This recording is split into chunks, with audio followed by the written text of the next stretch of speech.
Hello and welcome to the second episode of Carpool Theology. I am your host, Sam Garcia, and with me is our next guest, Lynne. How do you say your last name, Lynne?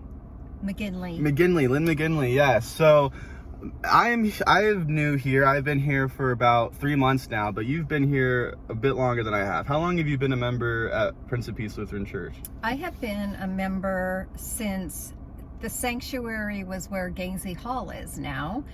And I was 7 years old, so I don't want to do the exact math, but many decades. And you haven't found a reason to leave yet, huh? So what do you like about Prince of Peace? Well, we had great youth group and great youth programs when I was younger, and then I went to college, so I technically left, but I came back for holidays. And then when I was just pretty much in my 30s, I got a job offer to go to a Presbyterian church to play music for 1 or 2 Sundays, but that ended up to be 5 years. So I did take a leave of absence, but I've been back and managed to get involved in the choir with the bells, and then being part of the worship team. So. And then you're also on staff as well, right? So what's your role? What's your staff role? Well, my official title is worship logistics, I believe, and it's just putting everybody into a spot that wants to be in a spot music-wise on Sunday. So if you want to sing in the choir, if you want to play bells, if you want to do special music, if we have a guest that would like to come. So anyway, just kind of coordinating all that. Obviously, it was easier when we were doing church on a regular basis in the sanctuary. Yeah. So now we have to be a little bit more creative. Yeah, and I've seen you be creative the last few weeks. You've been doing music outside in the courtyard. How has that been working overall? And how's that working with maybe some of your key musicians not being in Phoenix right now? Well, it would be nice to get everybody involved, and I know we can't do that right now. The hardest part is if I wear a mask, not to hyperventilate. Yeah. I have a tendency not to breathe when I play the piano, which is why my hands are always cold. So then all of a sudden I take a breath but anyway, it's always nice to do something new. And actually, when I was in high school, we always held our Easter sunrise services in that same location. So I've had a lot of experience. Yeah, I mean, the sanctuary is always beautiful to have service, but I think there's like added elements to doing it outside too. It's just like a different experience. I think we kind of noticed that as more people have kind of returned to in-person worship outside, and it's been beautiful. Like, the music's been great and services have been great, and I've been really enjoying that. We're hoping to actually do a youth-led service in a couple of weeks with some of the middle school and high schoolers they're wanting to lead every element of it, and then with music too. So I'm sure we'll be like, here's 5 people who want to sing and help, and I'm sure that's where your ministry will come in, and we'll get to see a lot of the cool stuff you do. So what do you do when you're not at Prince of Peace? What's your faith life like outside of this place? Well, as you can see, I dressed for this excursion. I'm in my running clothes, so half of my life I wear running clothes, and running has been a way for me to try and get through hard times in my life and good times in my life. I've met the most amazing people running, talking to people if I'm on the canal, just being maybe a good servant, and not necessarily I talk about my faith, but if you can be a friend to somebody. And I mean, I've saved dogs that have been in the canal. I've helped people that have been hurt, so I guess that's been kind of a nice journey. So running is a big part of my life. I've done so many different jobs. Yeah, tell us more about the jobs. I'm really curious about that. Well, I never really wanted or knew what I wanted to do when I got out of high school. In fact, I didn't even make a college choice until 2 months before college started. And my dad said, well, what are you going to do? And I said, well, I don't know. And he said, well, let's drive up to NAU. So we went to NAU, and I said, okay, this is where I'm going to go to school. And I thought, well, if I study business, then I can probably figure out a way to make a living. So I ended up getting a job on the TV station there doing the weather. That was kind of a fluky thing, but I have a lot of chutzpah or something where I just say, hey, if I can do anything. So if I don't know how to do it, I'll figure out how to do it overnight. But anyway, I walked in, said, I can apply for this job. I got the job, learned all about weather, enjoyed being on television, but I really wanted to do sports, and there weren't any women doing sports back then. So I had to wait for the sports guy to be sick or get snowed in order to get a crack at that. I ended up doing radio sports and then moving to Texas. And cool. Then I kind of missed Arizona. So in order for me to, yes, Texas. From my Texas flag, yeah. I think we were on different parts of the state. Yeah, it's a very large state. In fact, it takes about 15 hours to drive across Texas. Yeah, driving from Texas to California, half of the drive is Texas. Most of the drive is Texas. It's gross. But anyway, moved back to Arizona, and then I got into law. So I spent about 5 years with a law firm. And then I became a mom and decided that I wanted to kind of stay at home, but that led into a career that my mother did, which was tour guiding. So I could book tours and make sure my kids were taken care of.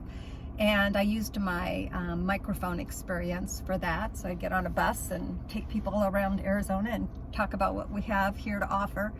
And then that led to a career in corporate event planning, then working for community engagement for a financial firm, and then now running my own business, which is small, but I'm still teaching music, doing events, and whatever. It's called Let Me Help. So let me help you do whatever. Man, I thought I was spread thin. How do you have time for anything? I'm like, okay, that's not a real question. I guess my real question would be is like, do you have any like more passions that you haven't really dived into yet? It seems like you've kind of been through a lot of various different fields and careers. Is there anything that you still like kind of are itching to do or that would like to maybe do in the future? Like what's next for you?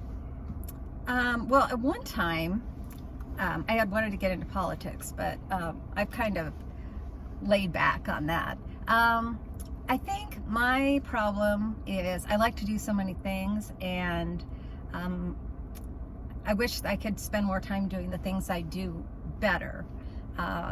So anyway, I guess I'm just enjoying what I'm doing and trying to be the best at what I can be. I don't think there's any stone that I haven't turned yet.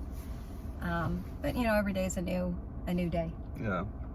Maybe you'll be a professional harmonica player the next time we talk. So how many different instruments can you play? Well, let's see. I started on piano when I was 8. It was supposed to be 7, but I had mumps, chicken pox, a broken arm, and a lot of things happened when I was 7. So we started again at 8. And then when I was in elementary school, they didn't have anybody playing the drums in the band. So I got recruited to play drums, and there weren't any girl drummers. So I thought it was kind of cool to march down the city streets of Scottsdale and the Parada del Sol with my little snare drum. I ended up getting a scholarship to music camp playing drums, and I haven't played much drums since then, but I played all their percussion instruments. I've dabbled in harmonica, which you may see soon, and I started playing the violin about 2 months ago, taking lessons, but I've kind of hit a wall as far as timing goes, so that would be my next instrument to master is violin, but it's hard when you get older to learn a new instrument.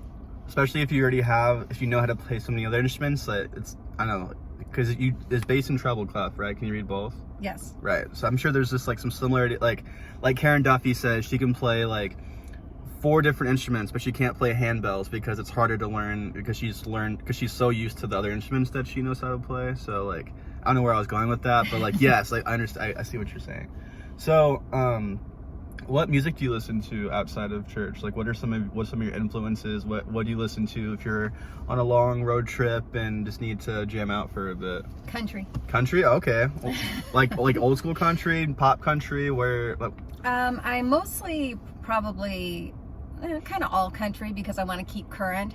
But the other night I turned on Country Christmas on the radio, and it was like the George Strait and the Alan Jackson, and I go, oh, it was just such great music and harmonies. So that's my go-to, although I listen to Christian radio to kind of get an idea of music, and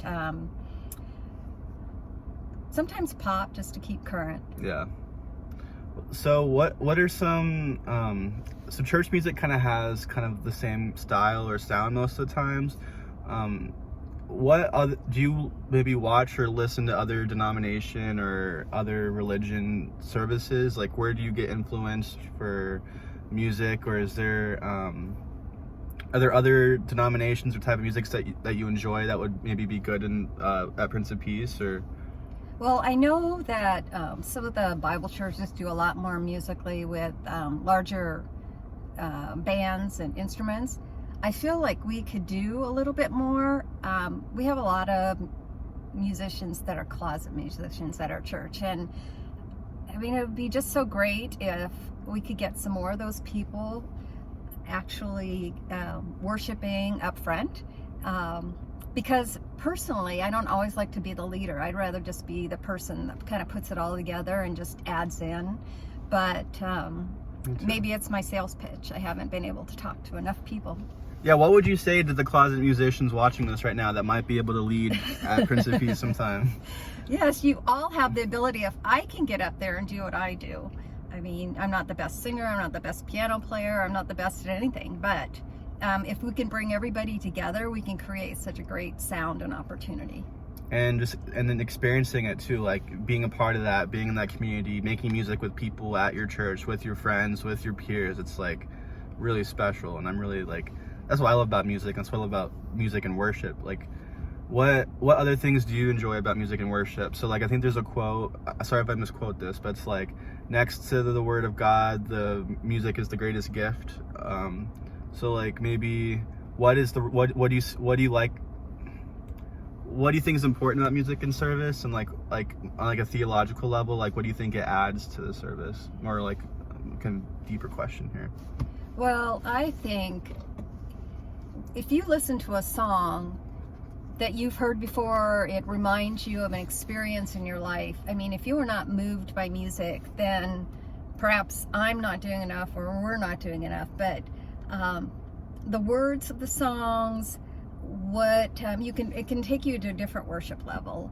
I mean, even if you don't know how to sing, or if you're not even musically inclined at all, just listening to the words, listening to the harmonies, and remembering when it was written and why it was written.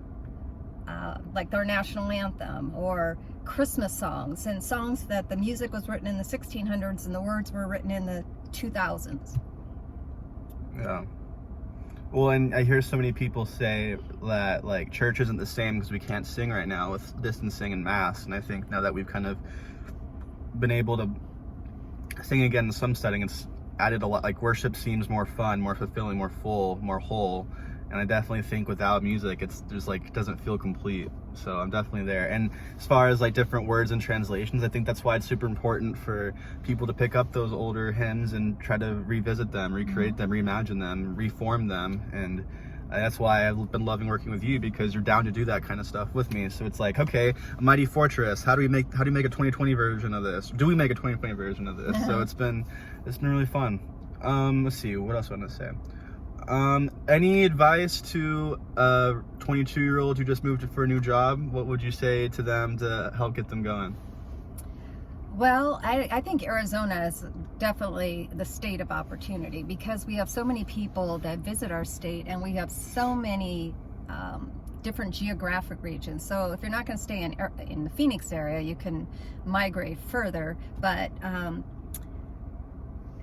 there are just so many between the universities. They're here, the largest university in the country, Arizona State, and the different technology, and of course tourism is one of our biggest industries. And if you're not a golfer, that's a big industry. But there are so many different things that you could just do on the for outdoor recreation, and some of our national, or not national, but our local areas of interest, like Desert Botanical Garden and the Herd Museum, and all the different things that make Arizona unique. So you could find some kind of area to maybe volunteer in and kind of lead you into the right direction. All right, one last question. Have there been any trips or projects or service related things that you've done at Prince of Peace that you really enjoyed and maybe would like to do again in the future? Like a partner with the organization, or just something you did around the church or within the Prince of Peace community? Well, through the years, I've done a lot of things with both the youth group here and with the congregation.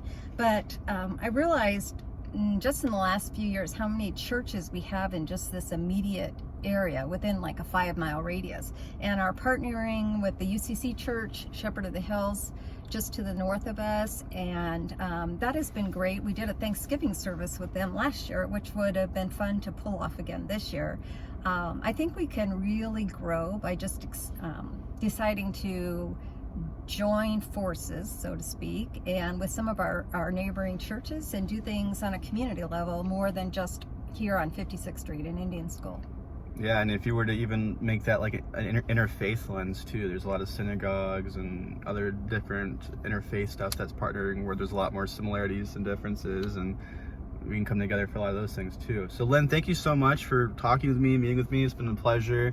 I can't wait to keep working with you on Sundays and beyond, and thanks for agreeing to talk with me, and I'm sure this will be, a lot of people will enjoy this. So Love the ride. yeah, all right, peace out.